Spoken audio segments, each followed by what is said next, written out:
March 17th, 2021, St. Patrick's Day.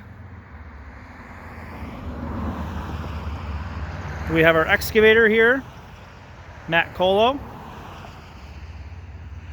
We are going to get started here as early as tomorrow. Okay, break, boys. Good, very good. So it's super muddy here, but I kind of want to walk through what we've done over winter, which is mostly nothing, and what we're planning to do. So we're getting rid of all of the brush on both sides of the driveway here. So all this stuff goes. This is the ditch on the right side, and it's really wet here on the left. But our utilities are going up the left or the east side of the driveway. So all this stuff, we need about 10 feet clear in order to get our, digging, and dirt has to go somewhere and all that jazz. So all these trees are going. They're all dead anyway. They're all the ash trees. So we're also going to get millings to eventually put on this driveway because this is pretty thin right here. So with heavy equipment coming through, we're going to add millings, depending on cost. So as we go up, we're going to continue to clear, mostly on the left here, some of this stuff. Utilities are going to cross right here, and then we're going to follow the driveway on the right side or the west side up the rest of the way.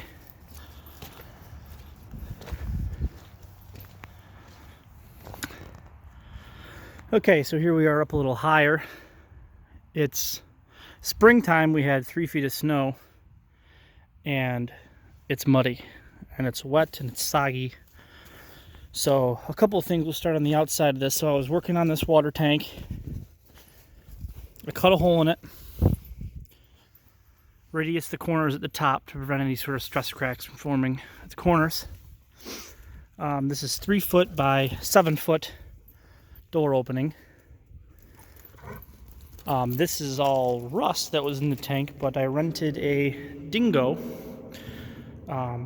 skid steer and put it through this door and got most of the stuff out. So I'm going to come back in here and I'm going to shovel all the rust. You can see like around here there's a little pile, but this was everywhere, right? This was a huge amount of material that we got out of here.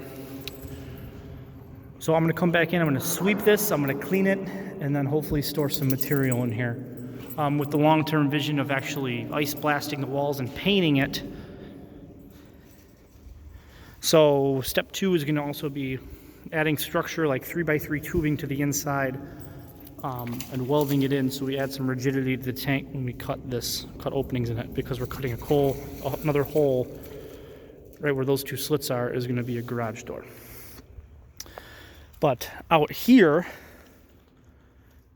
I want to start cleaning up all this brush in preparation for kind of dozing this more and kind of getting it, being able to push dirt around so I can kind of grade the property better while trying to keep some of these bigger trees.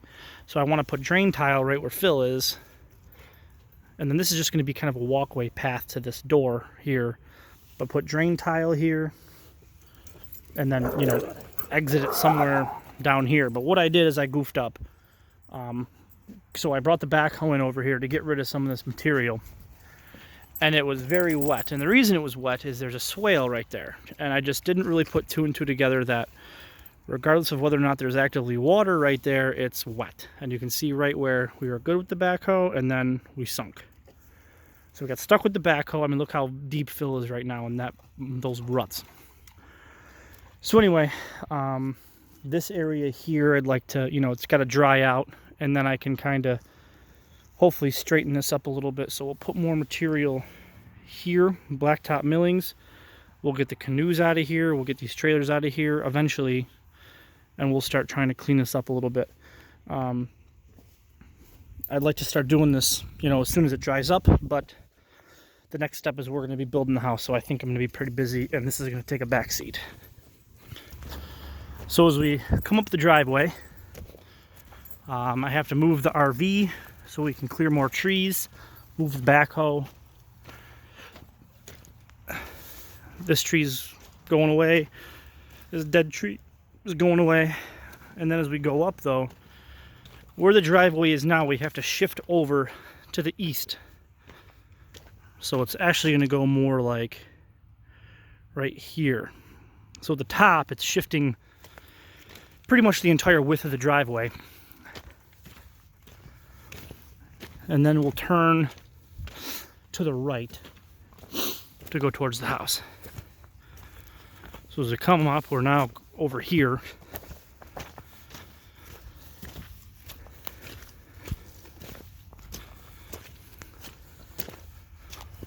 And then keep this tree and then kind of turn probably close to where those trees are. These here. So the driveway comes in here, and then right where the brush pile is our garage.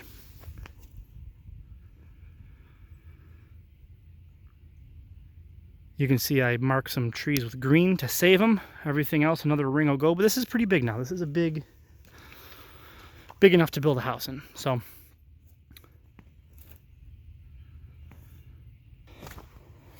over the last couple of, well, I guess last weekend, I started clearing more trees over here. So instead of the excavator guy coming in here and clearing these trees, I took care of some of these. Still have some work to do here, but this is stuff I can do, no problem. This isn't a big deal. I didn't take any stumps out because it's wet, and I'll sink the backhoe in here. I don't want to screw this up too much. You know, this is still the park. I still want this to be nice in the summer. So, you know, maybe I'll take a chain and I'll try to pull that stump out, but I don't want to, unless it's super dry, I don't want to bring the backhoe in here. It's nice. It's clean. It's not super muddy. It's relatively flat. So we'll try to keep equipment out of here. So anyway, we're starting. Start excavation in probably 5 to 7 days. Concrete about a week or two out for a footer. That's it. Then we'll have more updates.